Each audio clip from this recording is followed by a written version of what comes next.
Assalamualaikum dan salam sejahtera. Saya Nazrika. Ini analisis Semenyih Memilih.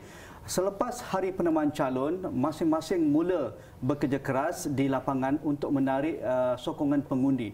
Pelbagai helah, pelbagai strategi digunakan oleh parti-parti yang bertanding. 4 penjuru yang sudah kita ketahui akan berlangsung pada 2 Mac 2019.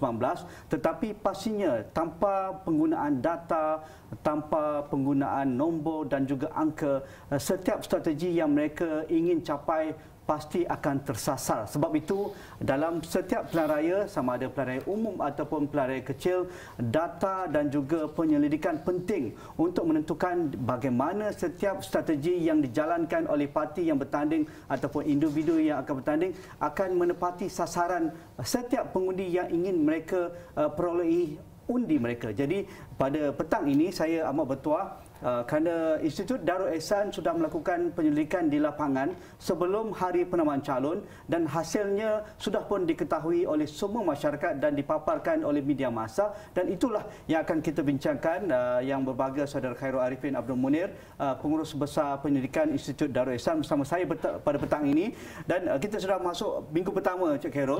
Pastinya kempen pun sudah bermula secara rasminya. Masing-masing merasakan mereka ada kelebihan kerana kawasan ini agak orang kata pun 50-50 dan sejarahnya juga merupakan satu kawasan yang persaingan yang begitu sengit. Tetapi perayu 14 yang lalu pada 9 Mei, buat pertama kalinya Pakatan Harapan dengan calon bersatu menang untuk kawasan PRK ataupun Dewan Undangan Negeri N24 Semenyih ini. Tetapi sebagai permulaan dalam melihat bagaimana trend pengundian dan juga strategi parti politik untuk meraih undi, apa yang perlu mereka faham dan apa yang rakyat perlu faham tentang Semenyih ini sebagai latar bagaimana kita melihat ataupun kemajbukan kerencaman di 24 pusat daerah mengundi ini. Pertamanya bila kita bercakap tentang PRK Semenyih ini, dua perkara lah orang akan lihat menentukan corak pilihan raya tersebut. Pertama, soal demografi. Orang akan bercakap kata siapa komposisi kaum yang terbesar. Ini biasa dalam mana-mana kita tahu bahawa kawasan ini majoriti Melayu, Cina, India. Dan kita tahu bahawa Melayu paling tinggi lah, 60 sampai ke 70%, 69.2%. Jadi di situ akan membentuk struktur bagaimana kempen itu akan berlaku. Dan kita tahu bahawa yang kedua adalah China dan juga India. Jadi dan kawasan ini dikategorikan sebagai the mix area, bandar dan pinggir bandar. Kita ada bandar dan pinggir bandar dan ia terletak di kawasan Lembah Kelang. Ada kampung tradisi lagi. Kampung tradisi ada. Jadi dia agak mix area. Dan ada juga sebelah Tarun, sebelah atas tu orang asli. Ada sedikit. Dan border di antara Negeri Sembilan dan juga di Selangor. Jadi dia menerima juga apa yang kita panggil efek politik di Negeri Sembilan. Cara Negeri Sembilan. Dia juga dan efek politik daripada Selangor itu sendiri. Okey. Dalam melihat ini, ide melakarkan dalam temu bual awal ataupun dalam penyampaian data awal sebelum hari penentuan calon, dikatakan pihak Pakatan Harapan mendoleh lebih 10%, hampir 10%, sekitar 47% berbanding Barisan Nasional 37%, lain-lain ada 12% dan juga bebas sekitar 5%. Jadi angka ini sentiasa menjadi perdebatan penganalisis politik. Ramai mengatakan bahawa kawasan ini dahulunya merupakan kubu kuat UMNO Barisan Nasional, tetapi buat pertama kalinya selepas 9 Mei jatuh kepada Pakatan Harapan. Tetapi kawasan ini begitu fragile kerana sekali lagi dominasi Melayu hampir 70%. Apa maksud yang perlu diberi tumpuan oleh setiap parti dan setiap individu yang bertanding ini untuk menentukan mereka mendapat jumlah undi yang agak signifikan di kawasan Melayu ini? Saya fikir yang pertama yang perlu kebanyakan parti dalam trend yang ada sekarang ini adalah isu Melayu itu sendiri. Jadi isu Melayu menjadi satu perhitungan besar. Sebab kita tahu bahawa kawasan ini walaupun dalam survey yang kami lakukan adalah PH leading dalam 10% berbanding dengan Barisan Nasional.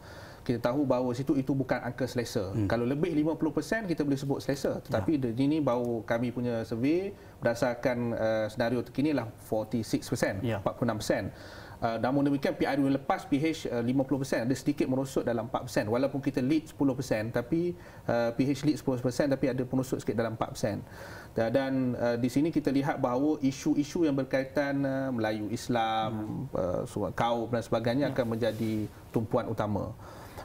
Jadi pola penentuan yang di situ adalah bagaimana kedua-dua parti politik engage ataupun berinteraksi dengan pengundi berkaitan dengan isu-isu yang disebutkan sini. Cuma kelebihan yang ada di sini adalah sejarah Selangor itu sendiri. Pastinya pengundi di Selangor ni adalah pengundi yang dikategorikan sebagai smart voters. Kita lihat bahawa dalam PRU yang lepas, berdasarkan survey yang kami lihat, bahawa pengundi BN dan juga pengundi PAS boleh bagi kepada PH. Dan dalam survei yang kami survei lapangan kami juga, kami dapati bahawa ada dalam pengundi PAS itu dalam sekitar 23% bila kita ajukan soalan sama ada bersetuju atau tidak gabungan PH dan PAS, mereka menyatakan tidak bersetuju. So ada resisten di situ. Jadi so kita nampak di situ agak dinamik. Dan kita lihat ada beza di antara undi yang diterima di peringkat DUN dan juga Parlimen. Memang ada beza. DUN sebenarnya Parlimen Bangi. Parlimen Hulu Langat. Jadi ada beza di situ. So kita berdepan dengan smart voters yang melihat pada apa isu lokal yang berlaku, apa tawaran yang boleh dibuat oleh peringkat kerajaan negeri khususnya yang sekarang ini dipegang oleh Pakatan Harapan. Adakah isu-isu yang berkaitan dengan bread and butter? Kerana apabila kita lihat dalam survey berkaitan dengan keprihatinan penduduk, masih lagi keprihatinan itu ialah soal harga barang, soal isu-isu yang sekitar kos hari hidup. Jadi ini masih lagi antara isu-isu besar yang dalam mainan fikiran pengundi. Selangor ada track record yang baik, khusus di bawah pimpinan Datuk Menteri Besar dan sebagainya. Jadi sejauh mana track record itu memberikan impact kepada pola pengundian. Itu kita nak lihat secara uniknya dalam PRK. Cik Khairul dah angkat track record Kerajaan Negeri Selangor di bawah Datuk Seri Menteri Besar.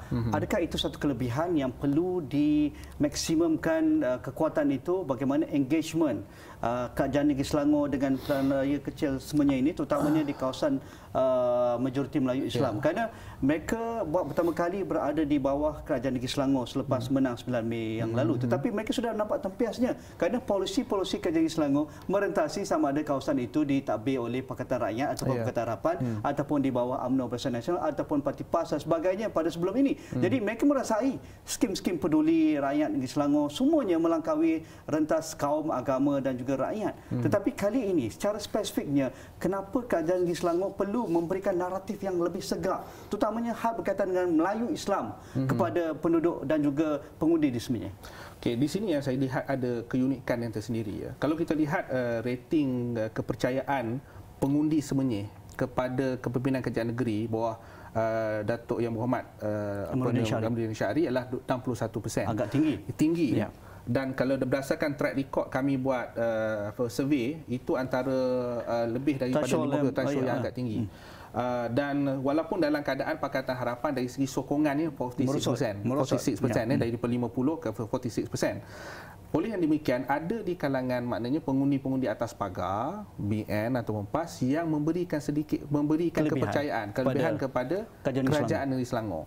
Okey, sifat masyarakat ini beza-beza. Kalau kita lihat trend pengundi di Selangor, khususnya dari segi bangsa Tionghoa, Cina dan juga Melayu, mereka hendakkan sebut sebagai kestabilan. Saya ingat kestabilan ini penting. Jadi kerana dari segi itu akan memudahkan soal-soal pengurusan, keyakinan kepada pentadbiran. Itu penting. Jadi saya pasti dalam saat sekarang ini Datuk Menteri Besar khususnya perlu lebih banyak mengetengahkan isu-isu yang berkaitan dengan IPR, Inisiatif Peduli Rakyat. Selangor ini terkenal dengan skim IPR ni, Inisiatif Peduli Rakyat. Malah IPR yang dibuat di Selangor seperti kes hijrah banyak yang telah diangkat di peringkat federal. Malah beberapa negeri-negeri, pengalaman kami di Institut Darul Ihsan, mereka hadir ke institut kami dan berbincang bagaimana package IPR ini boleh dikembangkan. Jadi saya fikir dia punya word di situ adalah sikap peduli rakyat. Ini kepentingan rakyat ni harus dilihat tentang isu dan sebagainya. Rakyat mahu pemimpin yang engage dengan mereka. Kita bercakap dengan yang saya kategori tadi, smart voters yang saya sebut tadi. Ya. Bagaimana kerisauan dan juga ketidaktentuan perasaan anak-anak muda di kawasan Semenyih ini terutamanya perlu juga diberi perhatian, kerana dalam buku harapan memberikan jaminan mereka akan melupuskan pinjaman PTPTN. Mereka akan banyak menyediakan peluang-peluang pekerjaan dalam penggal mereka memerintah kerajaan. Mereka juga ingin melihat kualiti pendidikan itu diangkat ke tahap yang tertinggi dan sebagainya. Jadi ada rasa kerisauan di kalangan anak muda, terutamanya mereka yang tinggal di kawasan bandar. Mereka di situ banyak institusi pengajian tinggi, ada Universiti Kebangsaan walaupun bukan dalam Semenyih, tapi mereka berjiran. Ada Universiti Sains Islam Malaysia USIM, ada UNICEF, ada USIM, KUIS, Kolej Universiti Islam Selangor dan sebagainya. Universiti Nottingham di Beranang. Jadi nak ataupun tidak, ini antara kerisauan dengan keadaan ekonomi yang semakin menghimpit, kos sara hidup yang semakin tinggi, dan mereka tidak dapat menjelaskan hutang kepada PTPTN seperti mana yang dimahukan oleh Kerajaan Pakatan Harapan. Jadi bagaimana ini juga perlu dijadikan sebagai satu modal naratif yang perlu melegakan keresahan anak muda. 40%, hampir 42% di bawah umur 40 tahun tu. Ya. Saya setuju bahawa anak muda akan memainkan peranan penting dalam PRK kali ini sebab komposisi itu agak besar. Sebab kalau kita lihat di bawah pedan, kebanyakan mereka yang besar komposisi anak muda itu adalah terdiri daripada orang Melayu. Betul. Di situ. Dan sifat anak muda ini mereka perlukan penjelasan. Betul. Dia memerlukan engagement dan dia perlu diyakinkan. Saya lihat bahawa ruang itu ada sebab Selangor ni ada track record yang tersendiri. Berdasarkan sejarah, apabila Selangor mengambil alih di antara negeri yang awal pertukaran di antara Barisan Nasional ke Pakatan Harapan 2008. Senario yang berlaku 2008 hampir sama seperti mana senario yang berlaku sekarang ini. Kekalutan, orang ketidakpastian, ketidakpastian dan sebagainya. Tapi saya fikir kalau kerajaan negeri pimpinan Datuk Seri YB Amiruddin Syahri, dia juga mewakili suara orang muda. Calon orang muda. Yang ini saya fikir akan ada kelebihan yang tersendiri. Cuma isunya tadi masyarakat mendakkan kepastian tentang beberapa perkara dan juga perlu ada penjelasan. Itu yang saya fikir yang ni. Saya lihat bahawa berdasarkan kajian kami, selepas setahun kerajaan PH ini ada banyak juga inisiatif-inisiatif baru yang telah dilakukan. Cuma bagaimana komunikasi itu hendak diturunkan ke bawah, penjelasan ke bawah, yang ini mungkin kita harus diperkasakan lagi lah kalau itu di peringkat Pakatan Harapan khususnya. Kerana sekarang ini media bukan saja lagi media cetak, media elektronik, kita berdepan dengan media sosial. Jadi anak-anak muda bebas untuk mengkritik sebagainya. Bagi saya mengkritik itu bagus. Itu memberikan check and balance kepada masyarakat. Cuma kadang-kadang ada anak muda kita yang tegar mengkritik, tapi dari segi voting dia belum tentu lagi dia akan tidak memihak. Kadang-kadang dia masih memihak. Jadi kita biarkan mereka untuk terus mengkritik. Cuma suara mereka ni yang bagaimana kita menyantuni dan kita raikan. Itu saya yang paling penting. Ide sentiasa mendampingi pengundi dengan pelbagai penyelidikan, culaan dan juga melihat bagaimana trend pengundian.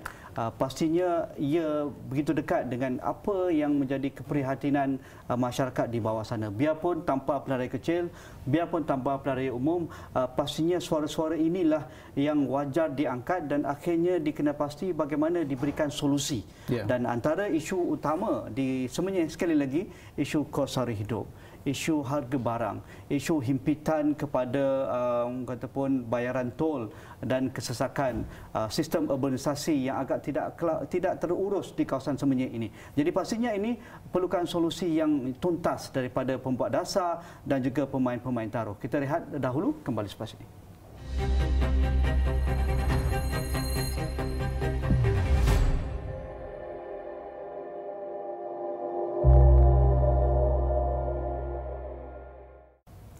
Kembali dalam analisis semuanya memilih malam ini ataupun petang ini kita lebih kepada bagaimana kita melihat trend pengundian dan juga strategi politik.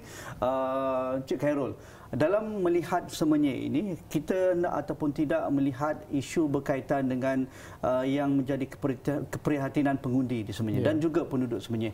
Kalau dahulu Semenyih mungkin sebagai pekan koboi, yang ingatlah, pekan yang hanya dikelilingi ladang, kampung-kampung tradisi dan sebagainya. Sementara itu hampir 15 tahun sejak akhir-akhir ini kita lihat tiba-tiba menjadi sebuah bandar besar yang mungkin tidak dapat memenuhi tuntutan semasa, terutamanya mereka yang cuba lari daripada himpitan Bandaraya Kuala Lumpur mencari affordable house ataupun rumah mampu milik. Betul, mereka dapat rumah mampu milik di Tasik Kesuma, di Bukit Mahkota, di Bandar Rincing dan sebagainya. Tetapi mereka tidak boleh lawan kos untuk membayar tol. Mereka tidak boleh melawan kos harga barang. Mereka tidak boleh lawan. Akhirnya mereka betul dapat rumah mampu milik, tetapi akhirnya sama juga duduk di seperti bandar besar. Miskin bandar. Miskin bandar. Jadi bagaimana dalam ataupun catatan ataupun penyelidikan ide, isu-isu bread and butter ini menjadi concern ataupun menjadi keperhatian besar kepada penduduk dan juga pengundi di Semenyih. Ya, dalam survey yang kami lakukan, memang kita dapati bahawa apabila kita bagi dalam 7 isu-isu yang kita andaikan menjadi komen kepada pengundi, kita dapati bahawa bila kita ukur dari segi positif dan negatifnya, kita dapati bahawa isu kos sara hidup dan harga barang ini memang dia tinggi, antara yang top lah. Antara yang top. Kita tahu bahawa faktor ekonomi global dan sebagainya. Jadi saya fikir dalam jangka masa panjang kita harus khususnya peringkat kerajaan dan juga semua pihak melihat isu ini bukan semata-mata isu milik mana-mana parti. Kadang-kadang isu kos harga harga barang dengan kos harga hidup ni harus dijadikan isu yang merentas parti nasional, yang merentas parti. Semua kena concern. Semua kena concern dan semua harus, sebab isu ini timbul sejak zaman Barisan Nasional, sejak 2008 lagi. Jadi ada keperluan untuk kita melihat bahawa sebab kita telah buat survey sejak daripada dulu, sebelum PRU14 hingga sekarang masih jadi concern yang tinggi.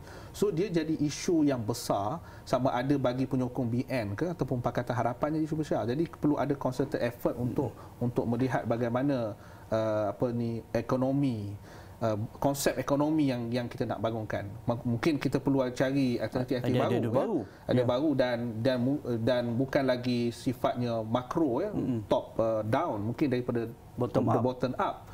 Jadi maksudnya kena dibanyakkan lagi ruang-ruang supaya rakyat ini, kadang-kadang saya ambil contohlah tempat berniaga kan. Benda itu kecil, tapi kalau kita beri ruang kepada peniaga-peniaga ni cara yang betul, daripada dibuka gerai tepi jalan, kita banyakkan ruang tempat berniaga. Kita ambil pengalaman di Indonesia, sebagai contoh kan program OKOC yang pernah dibuat oleh Anies Baswedan dan sebagainya itu, ialah bagaimana nak membawa kepada mendayakan pemberdayaan, terutamanya khususnya untuk generasi muda. Jadi bagi ruang kepada rakyat-rakyat yang khususnya B40 yang di luar tu. Di Selangor memang ada, kita ada program seperti DOMS dan juga hijrah, pinjaman mikrokredit dan sebagainya. Tapi saya fikir yang ini harus dibesarkan, diperkukuhkan lagi. Itu memang ada, package itu unik sebab kita ada di Selangor. Dan malah di peringkat isu Darul Ihsan kami juga buat kajian impak berkaitan dengan DOMS, hijrah dan juga blueprint. Ini adalah package yang dirangkumkan untuk mengeluarkan masyarakat daripada belenggu kemiskinan, susah hidup sebagainya. Isu kemiskinan bandar dan urbanisasi pastinya begitu dekat dengan pengundi Semenyih. Biarpun mereka dikatakan hampir dengan Negeri Sembilan dan sebagainya, tetapi nak ataupun tidak, inilah kawasan Greater Kuala Lumpur ataupun kawasan besar Lembah Kelang.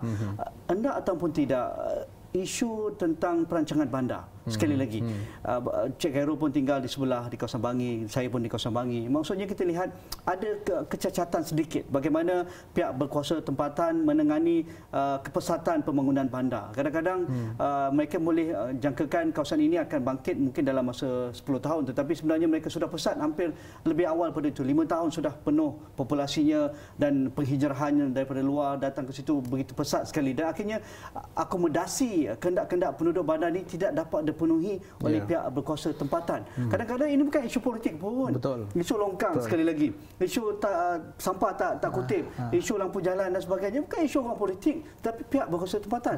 Pandangan Cik Khairul.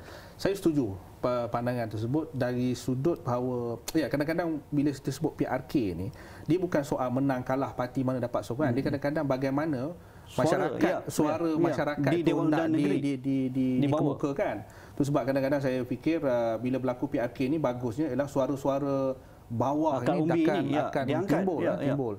Dan peranan itu bukan hanya dimainkan oleh parti politik yang akan mewakili di peringkat DUN dalam Dewan Undangan Negeri, tetapi dimainkan juga oleh local government, professional authority dan juga peranan kerajaan tempatan. Betul. Saya bagi contoh bila kami buat kajian, kita ada satu soalan, kita kata apakah perkara yang menjadi yang dia nak cadangkan dan apa perkara yang dia rasa bahawa ada masalah di kawasan dia. Kita buat cerakin tu berdasarkan daerah mengundi.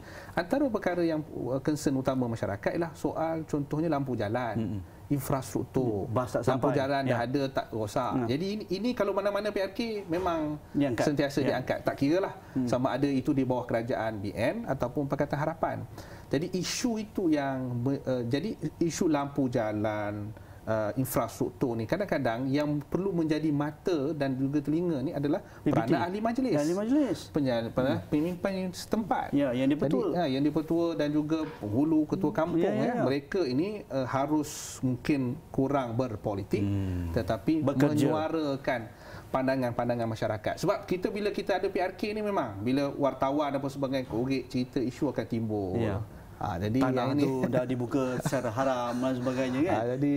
Jadi saya fikir bila kita sebut politik ini bukan bermaksud hanya parti politik tetapi politik itu adakah harus sudah sampai masanya pandangan ide ataupun Cik Khairul secara individunya latihan politik dalam badan-badan majlis daerah pihak berkuasa tempatan ini perlu lebih tegas, perlu lebih disiplin melihat kelebihan individu tersebut untuk menyumbang kepada kemakmuran, keharmonian, kelestarian kawasan yang mereka wakili. Saya fikir ada dua perkara. Yang pertamanya bagi mereka yang telah dilantik sebagainya tu harus ada training. Mereka harus diberikan kemahiran, diinput dan sebagainya. Kedua ialah kita kena pastikan bahawa mereka-mereka yang dilantik itu bukan semata-mata faktor politik tetapi mempunyai kepakaran ataupun boleh menyumbang kepada pembangunan bandar, membangunkan masyarakat di situ.